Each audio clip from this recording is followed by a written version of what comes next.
खोट नभएको संविधानलाई यो संविधान विधि चाहिँ नि दोषी हो कि भनेर जनताले भन्ने हुन् कि त अहिलेको चाहिँ नि यो व्यथिति तपाईँको जहाँ पनि यो भ्रष्टाचारका कुराहरू, अनियमितता कुराहरू, आफन्त नातावादका कुराहरू, संवैधानिक नियुक्तिमा तपाईँको आसेपासे र आफ्ना मान्छेहरू मात्रै नियुक्त गर्ने, यसले के भन्दाखेरि हाम्रो संविधानलाई कतै कुरूप बनाइदिन खोजेको त होइन।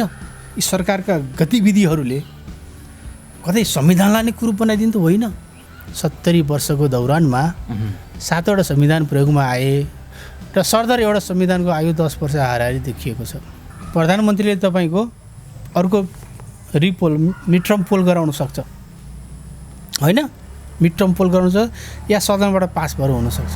अदरवाइज जनता 5 वर्ष विबन्धित छन्। जनताले 5 वर्षको लागि यो सरकारले काम गर्न दिइसकेका छन्। यो संविधान चाहिँ जे लेखिएको छ यसको उचित ढङ्गले कार्यान्वयन गरौँ।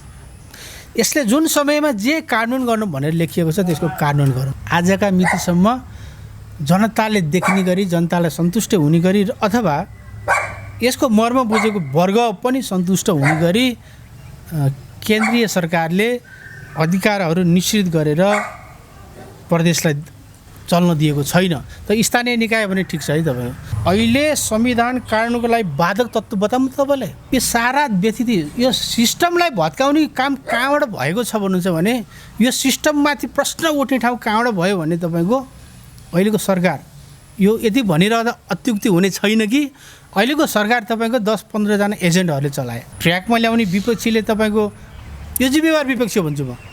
हालाकि विपक्षीले जति चाहिने इस्यु उठाउनु पर्थ्यो, खबरदारी गर्नु पर्थ्यो, त्यसमा गर्न सकेको छैन नेपाली काङ्ग्रेसले। पार्लियामेन्ट्री सिस्टममा आएको हाम्रा साथीहरूलाई भ्यामै छैन। साथीहरू त्यो छोडेर पार्लियामेन्ट्री सिस्टममा आइसक्नु भएको त भ्यामै पाउनु भएर रहन्छ। प्रतिपक्षले जति गर्नुपर्ने त्यो गरेको छैन। बरु यहाँ त उदेक लाग्दो के भने तपाईँको सरकार पनि त्यही पार्टीको छ, सडकमा पनि त्यही पार्टीका छन्। बरु समाचारपाटी.com सूचना प्रवाहको बलियो आधार। नमस्कार, पोखरा मिडिया क्लबद्वारा सञ्चालित समाचारपाटी.com को यो विशेष कार्यक्रम हेरेर बसिरहनु भएका तपाईँ सम्पूर्ण दर्शक महानुभावहरूलाई हार्दिक स्वागत गर्दछु। म प्रहलाद चन्द्र घिमिरे। दर्शक महानुभाव, मलाई क्यामेरामा रोबर्टले साथ दिइरहनु भएको छ र आज हामी खास गरी संविधान दिवसको विषयमा कुराकानी गर्दैछौँ। म एकचोटि यहाँहरूलाई 2072 सालको त्यो प्रसङ्गतर्फ लैजान्छु। खास गरी देशमा महाविपत्ति परिरहेको थियो। हुन त आज यो कार्यक्रम हामीले गरिरहँदाखेरि, यहाँहरूले हेरिरहँदाखेरि देशमा मात्र होइन संसार एउटा महाविपत्ति आइरहेको छ। कोरोना भाइरस कोभिड-19 को यो महामारी छ। ठ्याक्कै नेपालीहरूलाई यस्तै परिस्थिति परिरहेको थियो। अझ पीडा थियो। खास गरी भूकम्पले घरहरू भत्किएका थिए, परिवारका मनमुटुहरू चुडिएका थिए, धेरै पीडा थियो।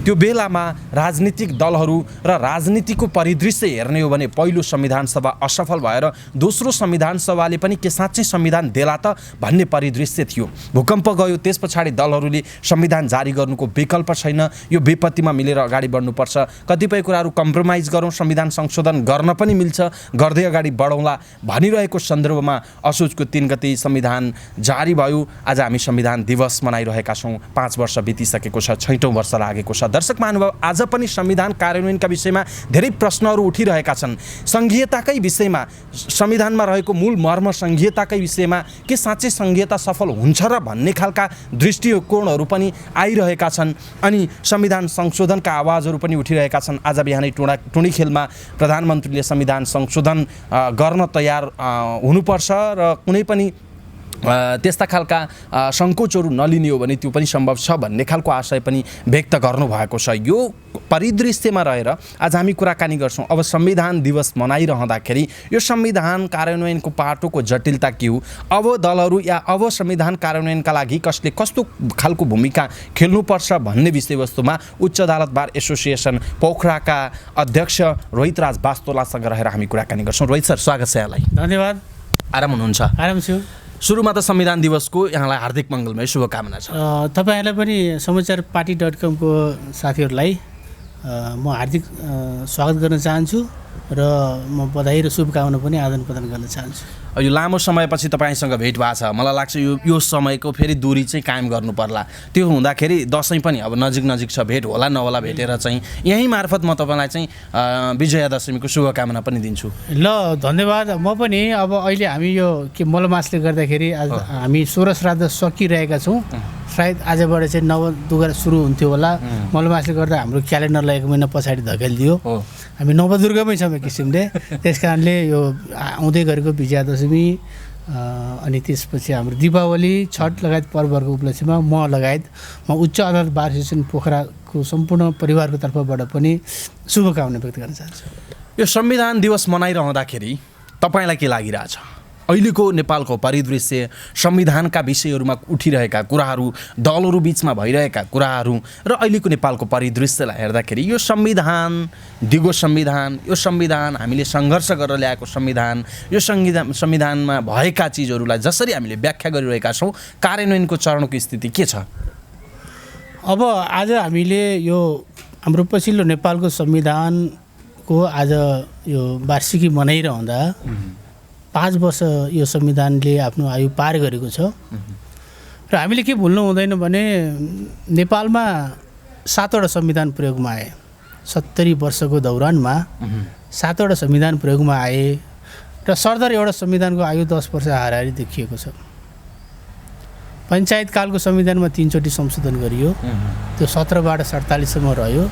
30 वर्ष एउटा संविधानलाई त्यो पनि 3 पटक संशोधन गरेर त्यो संविधान टिकेको थियो। र पछिल्लो समय राजतन्त्रबाट जब चाहिँ जनताले आफ्नो अधिकार लिने चाहिँ जुन प्रयास गरे, 46 सालको सङ्घर्षपछि पनि हामीले जुन स्थिरताको बाटो खोजेका थियौँ त्यो स्थिरता प्राप्त भएको छैन। त अब तपाईँको 47 सालको संविधानले जनताका सबै अधिकारहरू समेट्न सकेन भनेर फेरि सङ्घर्ष सुरु भयो। 62 सालमा आयौँ हामी 2047 सालमा बहुदलीय प्रजातन्त्र आउँदाखेरि जति आशामुखी थियौँ बिस्तारै पहेँलिँदै गए आशाहरू। त्यसै गरी हामी 62-63 सालको आन्दोलन पछि राजतन्त्रलाई चाहिँ हामीले विदाई गऱ्यौँ, गणतन्त्र आयो। ओहो अब यहाँ के हुन्छ भनेर एउटा आशा जागेको थियो जनतालाई। त्यो आशाहरू पनि पहेँलिँदै गए, पातलिँदै गए। अब हामी अहिले फेरि होइन, त्यो संविधानले नि धानेन, 62-63 सालको अन्तरिम संविधान धानेन, थप चाहियो भनियो। र अब चाहिँ 72 सालको संविधान सभा मार्फतै यो संविधान जारी गर्न पुग्यो। त यसले 3टा कुराहरू थप्यो नेपाली जनतालाई। नेपालमा 3टा कुरा थप्यो। मूल एउटा कुरा तपाईँको यसले सङ्घीयता थप्यो, अर्को यसले समावेशी थप्यो होइन। सङ्घीयता र समावेशी थप्यो। र यदि थपिरहँदा अनि यो मोडल अब कसरी लाने भन्ने सन्दर्भमा यसका आफ्नै चुनौतीहरू छन्। संविधानका केही कुराहरू तपाईँको निश्चित समयावधि पछि यो काम गरिसक्नुपर्नेछ भनेर लेखिएका थिए। यसमा अधिकार जति दिनुपर्ने हो धेरै लामो संविधान छ, उत्कृष्ट पनि छ। जस्तो यति समयमा गरिसक्नु पर्ने कुरा भनेर तपाईँले जो इङ्गित गर्न खोज्नु भएको छ, जस्तो जनयुद्धसँग जोडिएका चिजहरू पनि छन्, बेपत्ता लगायतका कुराहरू, त्यो पनि हो। 2टा कुरा तपाईँको के छ भन्दाखेरि यो संविधानले विभिन्न चाहिने आयोगहरूको समावेशी चाहिने सबै तह र तबकाका जनताहरूलाई जात जाति धर्म वर्ण लिङ्ग होइन भेगका आधारमा यी सबै चाहिने उत्पीडित जनताहरूलाई पनि अधिकारको ग्यारेन्टी गर्ने भनेर त्यसको कार्यान्वयनको लागि कतिपय चाहिने कानुनहरू बनाउनु पर्ने थियो। जस्तो हाम्रो अब यसरी हामी बहस चाहिँ यसरी गरौँ न, जस्तो हामीले देख्ने भनेको, हामीले बुझ्ने भनेको अहिले दुईतर्फको बहस कसरी अगाडि बढिरहेछ भने जो सङ्घीयताको हिमायतीहरू हो, जो संविधान हामीले चाहिँ धेरै सङ्घर्ष गरेर ल्यायौँ भनेर आज जुन टेबलमा रहिरहनु भएको छ या सरकारको नेतृत्व या संसदमा हुनुहुन्छ, उहाँहरूले जसरी सङ्घीयता ल्याए पछाडि 3 तर्का सरकारहरू आइसके पछाडि हुनै नसक्ने कामहरू हामीले गरिरहेका छौँ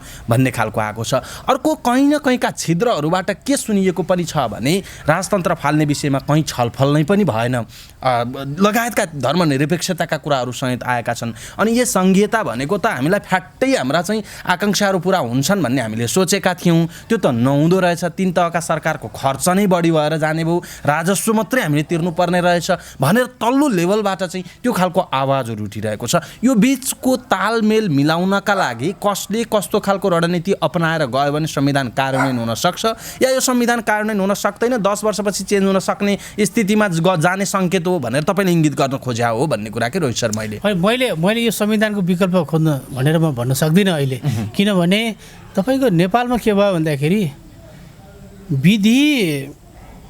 विधि हामीले विधि फेरि भन्यौँ, विधि फेरि यहाँ सवाल रह्यो पद्धतिको, तपाईँको विधिको होइन।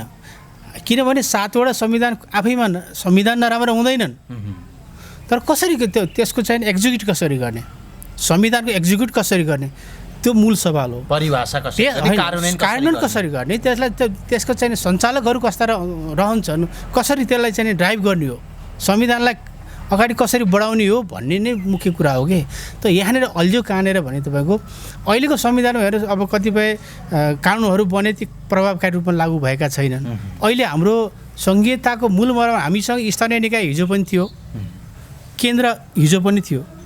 हाम्रो अहिले यो परिपाटी ल्याएको तपाईँको अहिले सङ्घीयता प्रदेश हो। त प्रदेशको कार्यान्वयनको लागि जे जति कानुन बनाउनु पर्ने हो नि, यसको चाहिने अहिले हामीले सबै कुरो अहिले आशा गर्ने होइन। हामीले आशा गर्ने सवाल के थियो भने तपाईँको चाहिने प्रदेश तहलाई कार्यान्वयन गर्नको लागि अहिले यो चाहिने जुन समय अवधि हो 3 वर्षको कार्यकालमा, यो अवधिमा कति गर्न सकिन्थ्यो हो। त्यहाँनिर नम्बर 1 तपाईँको अहिले प्रदेश चलाउनु त एउटा संयन्त्र चाहियो नि, प्रहरी चाहियो, निजामती चाहियो, प्रशासन चाहियो एउटा है, चाहे कुनै पनि, चाहे केन्द्र सरकार होस्, चाहे स्थानीय सरकार होस्, चाहे प्रदेश सरकार होस्, निजामती आफ्नो चाहिन्छ, प्रशासन चाहिन्छ र प्रहरी चाहिन्छ। त अहिले तपाईँको अहिले यी तिनैवटा चाहिने मेरुदण्ड, यिनको चाहिने रूपरेखा बनेको छैन। केन्द्र सरकारले अहिलेसम्म यसलाई आवश्यक पर्ने कानुनहरू बनाएर ल तिमीहरूले अब निजामती आफ्नो माग, आफ्नो लोकसेवा मार्फत छुट्टै चाहिँ माग, निजामती कर्मचारीको व्यवस्थापन गर भनेर पुरै रूपमा अधिकार तल निश्चित गराएको छैन। दोस्रो, प्रहरी बनेको छैन आफ्नो। हामी देखिरहेछौँ हाम्रो यही गण्डकी प्रदेशका मुख्यमन्त्रीज्यूले पटक जुन सुकै चाहिँ मञ्चमा गरेन, उहाँले चाहिँ हाम्रो प्रदेशलाई चाहिँ चलायमान गराउनलाई आवश्यक कानुनै दिँदैनन् माथिबाट भनेर पटकका फोरमहरूमा उहाँले व्यक्त गरेर यो समय गुज्रिरहेको छ। तथापि आजको मितिसम्म आइसकेको छैन। अर्कोतर्फ तपाईँको हामीले अहिले ल्याएको के भन्दाखेरि सङ्घीयतालाई एकातर्फ यसको कानुनमा जस्तो आयोगहरू हेर्नुहोस्, मुस्लिम आयोग, थारू आयोग, मधेसी आयोग, जनजातीय आयोग, यी विभिन्न आयोगहरूको परिकल्पना गरेको छ। यिनको आयु तोकेको छ, तर अहिलेसम्म यो आयोग गठनको काम केहीमा चाहिने अध्यक्ष मात्रै तोकेको छ, केहीमा सदस्य तोकेको छ, तर पूर्ण रूपेण केले रोक्यो? यो 3 वर्षको कालमा अहिले त कमसेकम संविधानले अपेक्षा गरेका, सङ्घीयतालाई कानुन गर्न अपेक्षा गरेका ती ट्र्याकहरू खोल्ने हो नि, कानुन निर्माण गर्ने र त्यसलाई कानुनको तहमा लैजाने। यसरी आउनुपर्नेमा यो सरकार अहिले आउन सकेको छैन। त किन यो सरकार आइरहेको छैन भने हेर्दाखेरि तपाईँको नम्बर 1 तपाईँको यिनीहरू आफ्नै अन्तर्द्वन्द्वमा, आफ्नै अन्तर पार्टी द्वन्द्वमा यिनीहरू आफ्नो सारा शक्ति खर्च गरेका छन्। जस्तो तपाईँलाई उदाहरण दिउँ, यो कुनै जग जाएर चाहिँ कहीँबाट छिप्दैन यो कुरा कि अब अहिले कोभिडबाट देश चाहिँ यसरी तबाह छ। हामीले औषधि खरिद गर्न खोज्यौँ, त्यहाँ चाहिने तपाईँको सरकार चुकेको छ। यहाँ अहिले तपाईँको हिजो गर्लान भनेका चाहिने व्यक्तित्वहरू अब अहिले हेर्नुहोस् त, आज हामी असोजको 3 गते कुरा गर्दैछौँ। हामी बङ्गलादेशसँग हिजो हाम्रो आमाले चाहिने नुन पैँचो मागे जस्तो र अहिले मल खाद पैँचो माग्दैछन्। अब हाम्रो खेतमा धान पसाउने बेला भइसक्यो, त्यो मल कहिले आएर लगाउने हो? तर त्यो मल मौकामा यहाँ ल्याउने अधिकारीहरू बालुवाटारमा केन्द्रित भए, अनि आफ्नो चाहिने तपाईँको गएर कहाँ केन्द्रित भयो भने बालकोटमा केन्द्रित भए। सारा शक्ति कहाँ खर्च गरे? आफ्नो पदीय भागभन्डा हैसियत निर्माण गर्ने, जनताको हैसियत होइन संविधानको हैसियत निर्माण गर्ने यहाँ खोजिएन। व्यक्तिले आफ्नो हैसियत स्थापित गर्ने, आफ्नो हैसियतको सुनिश्चितता चाहिने खोज्ने नाउँमा अहिले चाहिने दुई त्यहाँको सरकारहरू उमलियो, जसले गर्दा तपाईँको यो उदाहरण भनेको जुन खालको मर्म, जुन खालको दुःख, जुन खालको कष्ट, जुन खालको सङ्घर्ष गरेर जुन खालका शब्दहरू लेखिएको छ संविधानमा, त्यो संविधानमा लेखिएका शब्दको अपव्याख्या भयो, मर्मअनुसारको काम हुन सकेन, परिपाटी र पद्धति या प्रवृत्ति चाहिँ पुरानो भयो, त्यस कारण चाहिँ परिवर्तन हुन सकेन भन्ने नै हो। बिल्कुलै काम गर्न। अब अहिले तपाईँको हामीले यसको अर्थ यो प्रोसेस हो, सोसाइटी बिल्डिङको हो, विकासका चाहिने सबै चाहिने चरणहरू हुन्छन्। हेर्नुहोस् हामी म एकचोटि यहाँनिर रोकेँ यहाँलाई। आज यो संविधानका लागि त्यहाँ लेखिएका शब्द अनुसार यदि काम गर्ने हो, साँच्चै संहिताका लागि काम गर्ने हो भने त त्यहाँ लेखिएका शब्दहरू त पूर्ण छैनन् र होइन। संविधानलाई कसैले खोट लगाउँछ भने, जस्तो अहिले संविधान संशोधन पनि गर्न सकिन्छ भने बहस आज यो वाइगत कुरा हो। अब यो संविधान केमा पनि परिवर्तन गर्ने भनियो भने कुनै व्यक्तिलाई कहीँ अड्दैन, अहिलेको संविधानले त्यसलाई चाहिने सम्बोधन गर्दैन। कुनै व्यक्तिलाई कहीँ एडजस्ट गराउनु पनि संविधान फेर्ने भन्ने ढङ्गको साह्रै निम्सहरू चाहिने ट्र्याकमा सरकार गएको छ। म सरकारलाई पूर्णतया दोष दिन्न, तर जनताले यत्रो भरोसा गरेर पठाएको दुई तिहाईको सरकारले अहिलेसम्म कम्तीमा गर्न सकिने कामहरू ल जस्तो के हो जस्तो तपाईँको अहिले दुई तिहाईको सरकार छ, तीन तहमा तीन सरकार छ हैन, के गर्न सक्थ्यो औँलामा भाँचेर। हामी देख्छौँ यहाँ हामी यो गण्डकी प्रदेशमा बसिरहेका छौँ। अहिले प्रदेशले चाहिने कानुन ड्राफ्ट गरेर मात्रै बसेको छ। जुन तपाईँका कानुनहरू, यी कानुनहरू सङ्घले पनि सँगसँगै पनि छन्, कतिपय कानुन स्थानीय निकायहरूले पनि तर्जुमा गरेका छन्, नगरपालिकाले पनि यहाँ हाम्रो महानगरपालिका ऐनहरू कानुनहरू तर्जुमा गरेको छ, सङ्घीय कानुनहरू पनि त्यस्तै छन्। तर ती कानुनहरू कानुन हुन सकेका छैनन् र अहिलेसम्म जस्तो तपाईँको यहीँ हाम्रो प्रदेशले चाहिँ मलाई लाग्छ 40-42वटा कानुनहरू ड्राफ्ट गरिसक्यो। अब यी कानुनहरूको कानुन गर्ने, यी जनतासँग लैजाने यस्ता कानुनहरू चाहिँ बनेका छन्, जनतालाई थाहा छैन। अहिले ल सुन्नुहोस्, तपाईँको म ग्यारेन्टी दिन्छु 95% जनतालाई हुन त कानुनको अनभिज्ञता क्षम्य हुँदैन भन्छ, कानुनको सर्वमान्य सिद्धान्त छ, जनतालाई थाहा छैन। प्रदेश चाहिने सरकार यहाँ जनतासँग पुग्न सकेको अवस्था छैन।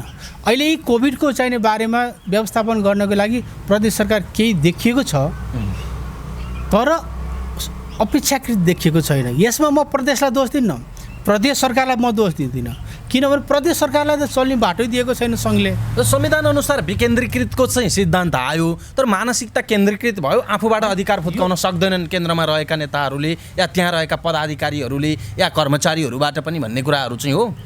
यो तपाईँको यो बहसको एउटा चाहिने अन्तरै के छ भन्नुहुन्छ भने हाम्रो प्रदेश नम्बर 2मा तपाईँको अलिकति आत्मनिर्णयको अधिकार सहितको चाहिँ संहिता भन्ने एउटा बहसले चाहिँ बाटो खेद्यो, त्यसले प्रवेश पायो। आत्मनिर्णय सहितको अधिकार दिने भनिरहँदा सबै प्रदेशलाई त्यही ढङ्गले चाहिने अधिकारको निश्चित गर्नु पर्यो, अधिकारको प्रत्यायोजन गर्दा सबै चाहिने प्रदेशहरूलाई बराबर ढङ्गले गर्नु पर्यो।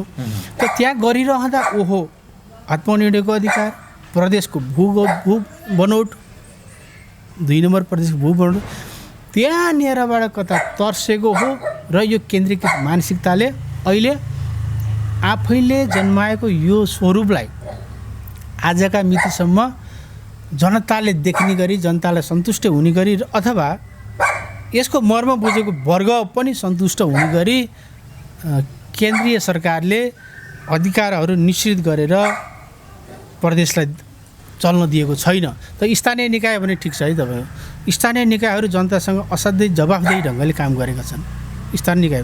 तर यहाँभित्र अहिले तपाईँको यो सारा व्यतिथि यो सिस्टमलाई भत्काउने काम कहाँबाट भएको छ भन्नुहुन्छ भने यो सिस्टममाथि प्रश्न उठ्ने ठाउँ कहाँबाट भयो भने तपाईँको अहिलेको सरकार यो यति भनिरहँदा अत्युक्ति हुने छैन कि अहिलेको सरकार तपाईँको 10-15 जना एजेन्टहरूले चलाए। कस्तो एजेन्ट? तपाईँका ओम्नी यति जे सुन्नुहुन्छ नि, अहिले त हेर्नुहोस् जनसँग मोबाइलमा चाहिने यो हरेक दिनका गतिविधिहरूबाट जनताहरू अपडेट हुन्छन् अहिले, होइन? जनका दिनका गतिविधिहरूबाट जन अहिले अपडेट छन्। हेर्नुहोस् सबै एउटा चाहिने यो हामीले बुझ्नुपर्छ, अस्ति भर्खरै तपाईँको यो इनफ इज इनफ भन्ने एउटा अहिले मुभमेन्ट जो छ त्यसको चाहिने त्यो फाउन्डर पर्सन नम्बर के हो समथिङ भन्छन् उनले, ठिक छ, उनको सुने मैले। उनी चाहिने देश घुमेछन्, 3 वर्ष जति घुमेछन् र उनले यति राम्रो पोजिटिभ कुरा गरे कि होइन हाम्रो देशमा धेरै कुरा भइसकेको छ, एजुकेसन गएको छ, हेल्थ गएको छ, त्यसपछि गएर सञ्चार पुगेको छ, जे जस्तो भयो नि रोडका संरचनाहरू बनेका छन् भनिन्छ। यी भनेको अहिले यो 3 वर्ष सरकारले मात्रै यसको जस अब्जस लिनु भयो नि, यी त तपाईँ हिजोबाट बन्दै आएको हो, हिजोबाट बन्दै आएको थियो होइन। त अहिलेको चाहिने यो व्यथिति तपाईँको जहाँ पनि यो भ्रष्टाचारका कुराहरू, अनियमितता कुराहरू, आफन्त नातावादका कुराहरू, संवैधानिक नियुक्तिमा तपाईँको आसेपासे र आफ्ना मान्छेहरू मात्रै नियुक्त गर्ने, यसले के भन्दाखेरि हाम्रो संविधानलाई कतै कुरूप बनाइदिन खोजेको त होइन। यी सरकारका गतिविधिहरूले कतै संविधानलाई नै कुरूप बनाइदिनु त होइन। अब जनताहरू यो संविधानको विकल्प, संविधानमा दोष छैन, तर यसका वाहकहरूका गतिविधिले, यिनका चरित्र जे जनताहरूले यो मञ्चन देखिरहेका छन्, यी गतिविधिहरूले कतै यो खोट नभएको संविधानलाई यो संविधान विधि चाहिँ दोषी हो कि भनेर जनताले भन्ने हुन् कि गलत काम गर्ने हुन् कि भन्ने खालको छ। त्यसकारण एउटा बहस पनि उठिरहेको छ, राइट टु रिजेक्ट भन्ने एउटा बहस उठिरहेको छ। यो विषयमा म तपाईँसँग एकछिनपछि आउँछु। अहिले जति पनि हामीले कुरा गरिरहेका छौँ, सरकारले गरेन, गर्नु पर्थ्यो, गर्न सक्ने थियो, गरेन, रुमलियो, एजेन्टका वरिपरि रुमलियो, यो गरेन, यो गरेन भन्यो। यो बाहेक पनि त राजनीतिक दलहरू छन् जो योभन्दा पहिला पनि सरकारमा बसेका हुन्, संविधान ल्याउनकै लागि पनि भूमिका खेलेका हुन्। प्रतिपक्ष दल के गरेर बसिरहेछ? के उनीहरूको यो संविधान कार्यान्वयनमा चाहिँ दमदार भूमिका रहन सक्दैन? होइन, तपाईँको एउटा हामी के छ त भन्दाखेरि 2015 सालमा इतिहास भइसक्यो। हामी 15 साल अहिले भिजुअल देख्दैनौँ, इतिहासका पानामा पढ्छौँ। र त्यति बेलाको 15 सालको चाहिँ नि 2/3 सरकारको त्यहाँ हेर्नुहोस् के योजनाहरू ल्याएका थिए होइन। अब त्यति बेलाको राजतन्त्रले चाहिँ नि कक्रकै पारिहाल्यो। अहिले त्यस्तो कुनै तन्त्र छैन कि तपाईँको अहिलेको विधि र संविधान अनुसार सरकार अगाडि बढोस्। यो दोस्रो नेपालको इतिहासमा जनताबाट निर्वाचित दोस्रो 2/3 सरकार हो यो। त हामीले देखेका छौँ 2/3 सरकारलाई सानै चुने हावाले हल्लाउन सक्दैन। अब अहिले यहाँ के बहस के आइरहेछ भने विपक्षी भएन, विपक्षीले सरकारलाई चाहिँ ट्र्याकमा ल्याएन। ट्र्याकमा ल्याउने विपक्षीले तपाईँको यो जिम्मेवार विपक्षी भन्छु म। हालाकि विपक्षीले जति चाहिने इस्यु उठाउनु पर्थ्यो, खबरदारी गर्नु पर्थ्यो, त्यसमा गर्न सकेको छैन नेपाली काङ्ग्रेसले। त्यो कुरा स्वीकार्दै के भने अब हिजो हामी चाहिँ 53 सालमा 49देखि 52 सालसम्म रेलिङ भाँच्ने, संसद अवरुद्ध गर्ने, कति महिनौँ दिन चाहिँ कर्मचारीको आन्दोलन हुने, यस्ता हरकत बोकेर हालक भएको पार्टी हो नेपाली काङ्ग्रेस। त्यसकारणले नेपाली काङ्ग्रेसले एकातिर आफूले कर्तव्य निर्वाह नगरेको, विपक्षीको उचित कर्तव्य निर्वाह नगरेको पनि त्यहाँ मात्रात्मक दोष लिनुपर्छ नेपाली काङ्ग्रेसले। तर जिम्मेवार विपक्षी भएर बसिदिएको छ, काम गर्न दिएको छ। 2/3 सरकारलाई जनताले 5 वर्ष यसरी पनि हामी व्याख्या गर्न सक्दैनौँ। 5 वर्षपछि यसरी हामी व्याख्या गर्न सक्दैनौँ। कुरो नउठाइकिन नकराइकिन बस्दिनु पनि उनीहरूले गरेको गलत कामको चाहिँ मौन समर्थन हो भनेर चाहिँ व्याख्या गरिदियो भने के हुन्छ? यसमा त तपाईँको अहिले हेर्नुहोस् विरोध पुगेन भन्ने होइन। काङ्ग्रेसले नीतिगत रूपमा अब जति गर्नुपर्ने त्यो गरेको छैन, देखिएको छैन। अब अहिले सबैले मूल्याङ्कन गर्छन् नि। एउटा कुरा के हो भने जसरी न्याय तपाईँको आस्था, जनताको आस्थामा न्याय अडिन्छ भन्छन्, त्यसै गरी व्यवस्थामा सरकारका गतिविधिहरू त हिजो पो थाहा थिएन। तपाईँको पूर्व पश्चिम मानिस दौडा एउटा हुलाकी मार्फत चाहिने केन्द्रीय सत्ताको चाहिने खबरहरू लिएर पुग्थे। आज त तपाईँको एक क्लिकमा हामी संसार देख्न सक्छौँ। हरेक मान्छेको गतिविधिहरू मिनेटमा चाहिने सबैले बुझ्दछन्। तर यो जे देखिरहेछ नि क्यानभासमा, यो संविधानको चाहिने आलोकमा राजनीतिक दल या यो 2/3 सरकारको जुन क्यानभास छ, त्यो क्यानभासलाई जनताहरूले दिनदिनै निहालिरहेका छन्। र यसबाट यो हेर्नु न, अहिले तपाईँको के त्यो सरकारले यो संविधानको सन्दर्भमा हामी बोलिरहेछौँ नि, आज संविधान दिवस हो। तर यो संविधान कानुन गर्न कसरी गर्न सकिन्छ भनेर यी चाहिँ नि 18 घन्टा यी खट्छन् यी नेताहरू। तर हेर्नुहोस् त अधिक समय यिनीहरूले यो चाहिँ कोभिड आएको बेलामा कोभिडलाई कसरी व्यवस्थापन गर्ने, कसरी चाहिँ तपाईँको क्षति कम गराउने भनेर ती मिटिङहरू बसेको सुन्नुभयो? मिटिङहरू कहाँ केन्द्रित भए? कहिले यो दल, कहिले वामदेव उता गएको छ, कहिले यता आछ अरे, कहिले यसकोमा बस्यो, कहिले उसकोमा बस्यो। ल आज थाई समिति यति, सचिवालय समितिमा यति बहुमत अल्पमत होइन, यता उता फेरि चाहिँ प्रचण्ड र ओलीको चाहिँ छुट्टै भेटघाट, इधर उधर, बालकोट बालुवाटार। यो चाहिँ नि बैठकहरू तपाईँको तीन वर्षका यी चाहिँ नि 3 महिनाका यी भेलाहरू जनतासँग केन्द्रित थिए, संविधानको संरक्षण गर्न केन्द्रित थिए यी बैठकहरू भेलाहरू। र उल्टो तपाईँ के छ भन्दाखेरि अब केपी शर्मा ओलीलाई त काम गर्ने अप्ठ्यारो पऱ्यो जस्तो रिजाइनेसन मागेका छन्। अनि अर्को कुरा, अहिले संविधान कानुनको लागि बाधक तत्त्व बताउनु तपाईँलाई। यो संविधानमा बाधक तत्त्व के रह्यो भने यसमा नेपाल कम्युनिस्ट पार्टीको तपाईँको विधान अनुसार यो हिजोको जुन कम्युनिस्टको मेनिफेस्टो जुन पद्धति हो त्यसले के माग्छ भने सरकार ठुलो होइन, पार्टी ठुलो हो, पार्टी नै सरकार हो, पार्टी नै सरकार हो। पार्टीले सरकारलाई लगाम लगाउँछ, पार्टीले दिएका निर्णयहरू कार्यान्वयन गर्छ कम्युनिस्ट व्यवस्थामा। यहाँ एउटा मूल धार के भयो? एउटा धार होइन, हामी त कम्युनिस्ट पार्टी हो। कम्युनिस्ट पार्टी भएपछि त पार्टीभित्र लगाम हुन्छ, हर निर्णय पार्टीले गर्छ, एक्जिक्युट सरकारले गर्छ। एउटा विचार त्यो बोकेका व्यक्ति यहाँ रहे, समूह रहे, जसको प्रतित्व तपाईँको पूर्व नेकपा माओवादीले गर्छ। अर्को तपाईँको के भन्दाखेरि होइन, हामी त पार्लियामेन्ट्री संसदीय व्यवस्थामा सिस्टममा छौँ नि त, यसमा त विधि छ। त्यो विधिमा पार्टीले दखल दिन सक्दैन। पोलिसी मात्रै फर्मेसन गर्ने हो पार्टीले। पार्टीको पोलिसीलाई गभर्मेन्टले अप्लाई गर्ने हो। पोलिसी फर्मेसन मात्रै हो। पोलिसी प्रोड्युसन गर्ने काम पार्टीले हो, एक्जिक्युट गर्ने काम चाहिँ नि सरकारको। सरकारलाई निर्वाध काम गर्न दिनुपर्छ। मन्त्री कुन राख्ने त्यो त प्रधानमन्त्रीको चाहिँ अधिकार हो नि भनेर फेरि एउटा छ। पार्लियामेन्ट्री सिस्टममा आएको हाम्रा साथीहरूलाई भ्यामै छैन। साथीहरू त्यो छोडेर पार्लियामेन्ट्री सिस्टममा आइसक्नु भएको त भ्यामै पाउनु भयो रहन्छ भनेर चाहिँ नि अहिले फेरि अब तपाईँको पूर्व नेकपा एमालेको साथीहरू त्यसो भन्नुहुन्छ।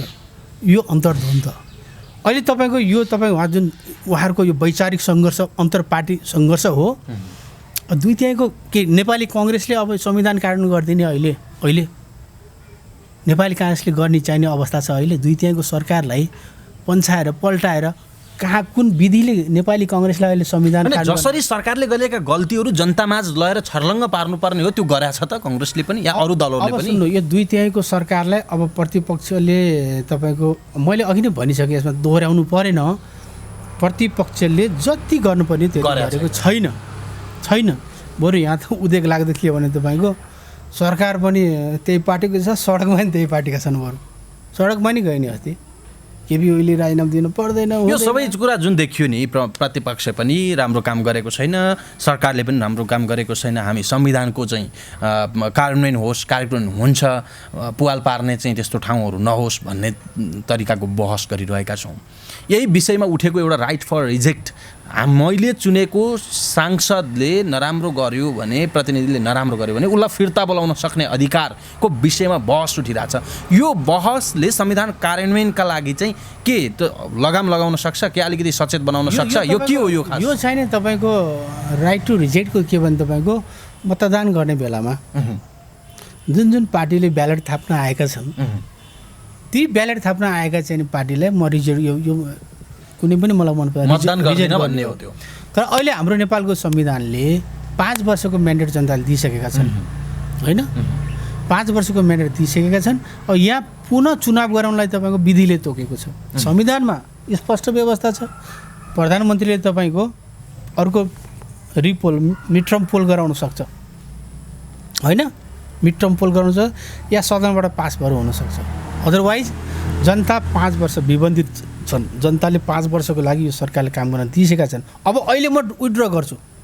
जनताले अहिले जुन आफ्नो रिप्रेजेन्टहरू पठाएको छ मेरा सारा शक्ति प्रयोग गर भनेर शक्ति सम्पन्न बनाएर सदनमा जति चाहिँ हाम्रो केन्द्रीय चाहिँ प्रतिनिधिहरू पठाएको छ सभा सदस्यहरू प्रतिनिधि सभा सदस्यहरू उनीहरूलाई ड्रप ब्याक गर्न अहिले जनताले सक्दैनन्। अहिले सक्दैन तर यो बसले चाहिँ के अर्थ राख्छ भन्ने बसले त तपाईँको भोलिका दिनमा अब आनेवाला निर्वाचनमा राइट टु रिजेक्ट तपाईँको भनेको मैले बुझेको के छ भन्दाखेरि म रोज्दिनँ, मतदान गर्दिनँ।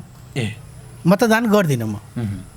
यो पार्टीलाई कुनै जस्तो तपाईँको 2टा चुनाव चिन्ह छन्, 4वटा चुनाव चिन्ह छैन, म कुनैलाई नि मतदान गर्दिनँ भनेर आफ्नो चाहिँ मत नो भोट राइट टु रिजेक्ट भन्नाले तपाईँको अहिले हाम्रो विधिले त बोल्दैन। मैले जानेको छैन है त्यो मैले होइन त्यो बोल्छ त्यो गर्नुपर्छ मैले भनेको होइन। यो कुरा जस्तो स्वागत नेपालले यो विषयमा चाहिँ कुराहरू गरिरहनु भएको हुन्छ, नो भोट अनि राइट टु रिजेक्ट लगायतका कुराहरू। यो बाहेक अरू पनि आइरहेछ। नयाँ थ्योरीहरू चाहिँ नि प्रतिपादन हुँदै गएका छन्। अब अलिकति जस्तो प्रतिपक्ष पनि अलिकति कमजोर जस्तो देखिने अनि 2/3 बलमा चाहिँ जनताका आकाङ्क्षाहरू पुरा नहुने गर्दै गर्दाखेरि प्रतिनिधिलाई फिर्ता बोलाउने सक्ने सम्भावना चाहिँ लोकतन्त्रमा हुन सक्छ कि सक्दैन, हामीले जुन खालको परिकल्पना गरेको संविधान हो त्यसमा चाहिँ यो चिजहरू चाहिँ अटाउन सक्छ कि सक्दैन भन्नेतर्फको हो कि मेरो बहस चाहिँ यो छैन भन्ने भन्दा पनि होइन। यसमा तपाईँको 2टा कुरा। एउटा कुरा के भने तपाईँको फेरि हेर्नुहोस् है, म स्पष्ट के कुरामा स्पष्ट छु भन्दाखेरि यसको विकल्प छैन है। फेरि संविधानको पनि छैन, राजनीतिक दलको पनि छैन। हामी चाहिने अहिले तपाईँको पछिल्लो समय हेर्दाखेरि 2007 सालबाट यता हेर्ने हो भने पनि हामी यसरी जननिर्वाचित प्रतिनिधिहरूको निकै तपाईँको छोटो एक्सर्साइजमा छौँ। अमेरिकामा तपाईँको आज 225 वर्ष अगाडिबाट जनताले प्रत्यक्ष निर्वाचित राष्ट्रपति अनि 225 वर्ष यिनीहरूले एक्सर्साइज गरिसके। तर यिनीहरू हेर्नुहोस् त अहिले फेरि यो पार्टीको पनि विकल्प छैन। हेर्नुहोस् म मान्दिनँ। फेरि अरू कुनै नयाँ शक्ति यस्तो उदाउला जस्तो पनि मलाई लाग्दैन।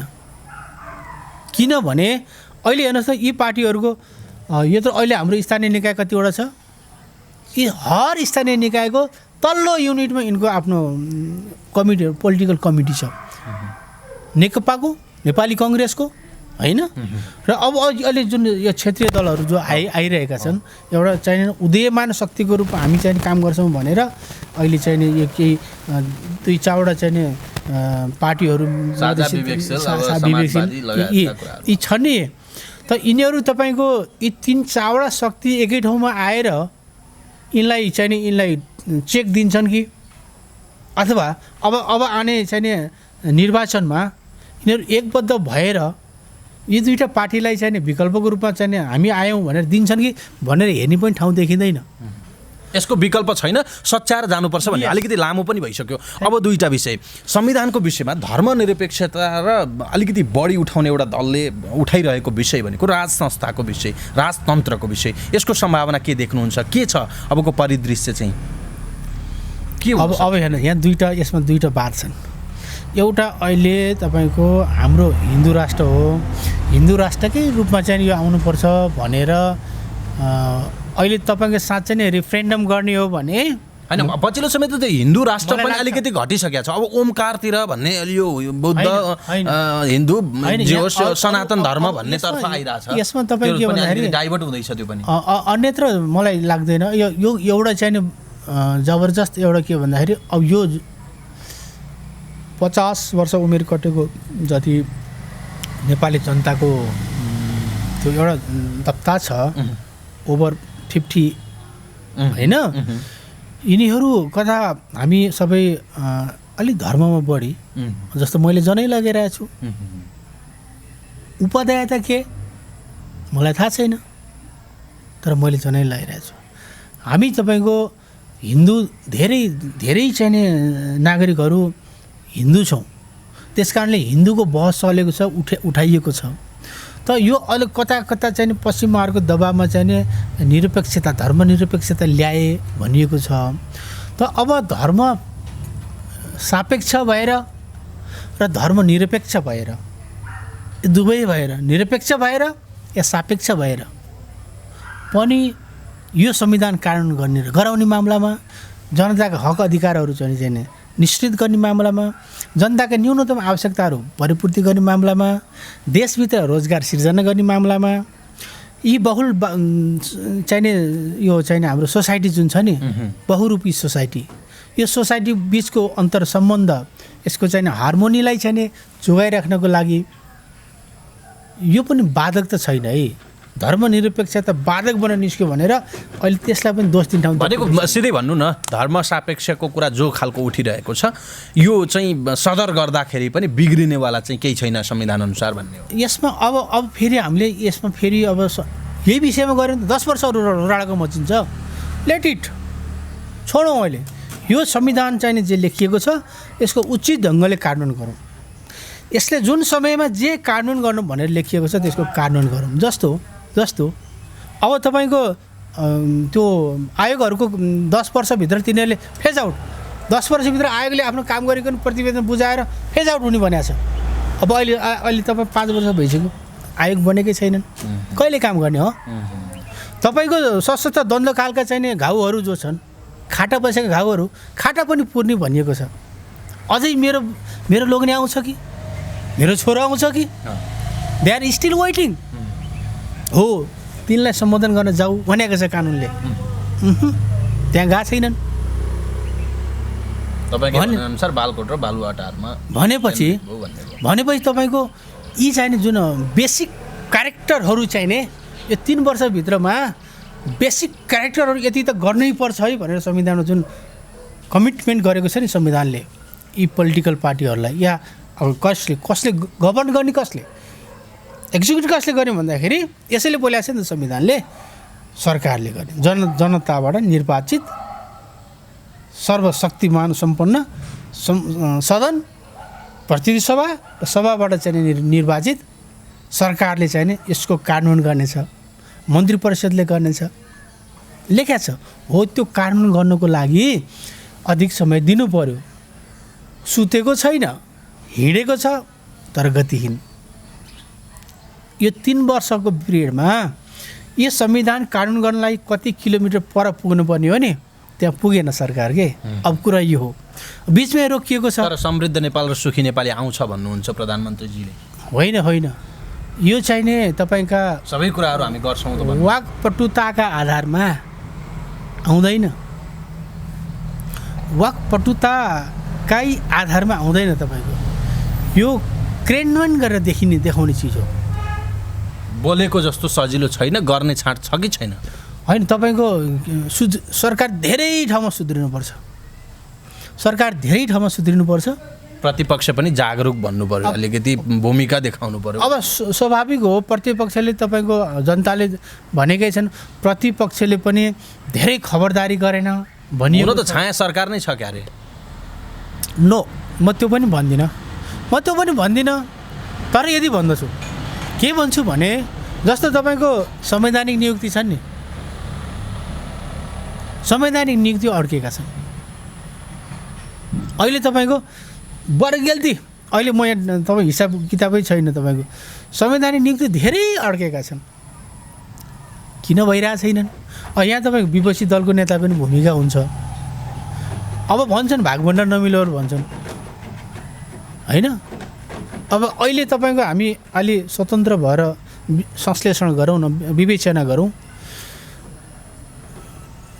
यो विपक्षी दलको नेता सहित कमिटी हुन्छ एउटा त्यसले चाहिने संवैधानिक नियुक्तिहरू जो गर्छ ती नियुक्ति भइरहेको छैन संवैधानिक परिषद अब गुड अब त्यो तपाईँको बढी फर्मेसन अब विपक्षी दलको नेता नआए पनि हुने ढङ्गले संविधान संशोधन गर्ने अब पनि भनियो नेभर त्यो हुन सक्दैन त्यो गर्न पाइँदैन र त अब जसले लिडरसिप लिएको छ नि म सर्वस्वीकार्य चिफ अफ द स्टेट हुनको लागि मैले परिपाटी मिलाउने हो क्या म घरको मुली छु भने मेरा घरका सदस्यहरू मैले व्यवस्थापन गर्ने हो सरकार जस्तो परिवारभित्रै पनि अहिले पनि उहाँहरूको अलिकति परिवारभित्रको पाटो अघि मैले विवेचना गरिसकेँ त्यो भएर अलिकति होइन समस्या पनि भएको यो तपाईँको उहाँहरूको वैचारिक बहसले चाहिँ नि स्थान खोजेको हो। होइन त्यो बाटो बोलिसकेँ तर अहिले चाहिँ नि प्रधानमन्त्री जो छ उहाँले नै के गर्नुपर्छ भन्दाखेरि विपक्षी दलको नेतालाई कन्भिन्स गराउनु पर्यो नि। अब त राम्रो पनि आएको छ होला पार्टी चाहिँ प्रचण्डले हेर्ने प्रधानमन्त्रीले सरकार राम्रोसँग चलाउने भन्ने छ यसले एउटा सङ्केत हामी शुभकामना व्यक्त गरौँ। हस् यो समय र संवादका लागि यहाँलाई धेरै धन्यवाद छ। धन्यवाद यहाँहरूको परिवारलाई पनि यो हाम्रो समाचार पार्टी परिवार तपाईँलाई धन्यवाद छ आज यो अवसर दिनुभयो र म लगायत उच्च अदालत बार एसोसिएसन पोखराको तर्फबाट तपाईँहरूलाई पनि हार्दिक धन्यवाद दिन्छु। नमस्ते। दर्शक महानुभाव संविधान धेरै पटक परिवर्तनहरू हुँदै आए हाम्रो इतिहासमा। यो परिवर्तन हुनु हुँदैन संविधानकोमा लेखिएका चिजहरू संविधानका मर्महरू समय सापेक्ष छन्। परिवर्तन गर्न परे अलिकति पछाडि परिवर्तन गरौँला अहिले कार्यान्वयन केही भएका गर्न सकिने चिजहरू गरौँ भन्ने खास गरी यो बहसको अलिकति तात्पर्य रह्यो निचोड रह्यो जस्तो लाग्छ मलाई। हेरेर साथ दिनुभयोलाई धेरै धेरै धन्यवाद छ। क्यामेरामा रोबर्टले साथ दिनुभयो रोबर्टलाई म विशेष धन्यवाद दिँदै उच्च अदालत बार एसोसिएसन पोखराका अध्यक्ष रोहितराज बास्तोला सरले आज समय उपलब्ध गराइदिनु भयो उहाँलाई पनि विशेष आभार प्रकट गर्छु र यो व्यवसायबाट म प्रस्तोता प्रहलाद चन्द्र घिमिरे बिदा हुन्छु। अन्त्यमा यति धेरै सङ्घर्ष गरेर ल्याएको संविधान दिवसको यहाँहरूलाई हार्दिक मङ्गलमय शुभकामना छ। कोभिड-19 को बिचमा पनि हामीले यो संविधान दिवस मनाइरहेका छौँ। नजिकिँदैछ विजया दशमी। हाम्रा पर्वहरू आफ्नो स्वास्थ्यको ख्याल गर्दै स्वास्थ्य सुरक्षा मापदण्ड अपनाउँदै सामाजिक दूरी कायम गर्दै गरेर यो चाहिँ चाडबाडहरू पनि मनाउँदै गर्नुहोला शुभकामना छ। अर्को कार्यक्रममा फेरि हाम्रो भेट हुनेछ। तपाईँ समाचारपाटी.com हेर्दै गर्नुहोस्। नमस्कार।